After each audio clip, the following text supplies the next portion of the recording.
हरे भरे जंगल में एक बहुत बड़ा और ताकतवर हाथी रहता था। वह अपने बल और आकार पर बहुत घमंड करता था। जंगल के सभी जानवर उससे डरते थे। हाथी अक्सर जंगल में चूहों की बिल रौंद देता। बेचारे चूहे डरकर भाग जाते। हाथी अकड़कर बोला, हा हा हा, तुम जैसे छोटे चूहे मेरे सामने कुछ भी नहीं है।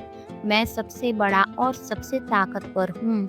चूहा धीरे से, हाथी भाई, हमें छोटा मत समझो। हर किसी की अपनी ताकत होती है। हाथी हंसते हुए बोला, हा हा हा, तुम्हारी ताकत ये मजाक है। एक दिन जंगल में कुछ शिकारी आए। उन्होंने जाल बिछाया और उस पर केले रख दिए। हाथी लालच में आ गया और फंस गया।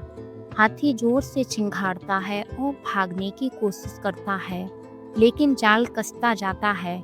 हाथी घबराकर बोला, अरे ये क्या हो गया? कोई है? मुझे बचाओ।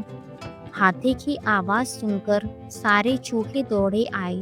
उन्होंने हाथी के जाल में फंसा देखा। चूहा मुस्कुराकर बोला, देखा हाथी भाई, अब हमारी जरूरत पड़ी ना।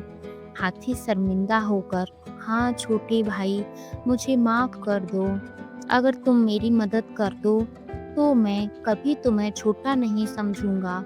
चूहे अपने नुकीले दांतों से रस्सियां काटना शुरू करते हैं। धीरे धीरे जाल ढीला होता जाता है और हाथी आजाद हो जाता है। हाथी अब आजाद था। उसने राहत की सांस ली और चूहों को धन्यवाद कहा। हाथी, धन्यवाद मेरे छोटे दोस्तों, आज तुमने मेरी जान बचाई। अब मुझे समझ आया कि किसी को छोटा नहीं समझना चाहिए। चूहा मुस्कुराकर बोला, यही तो हमने कहा था हाथी भाई, हर किसी की अपनी ताकत होती है।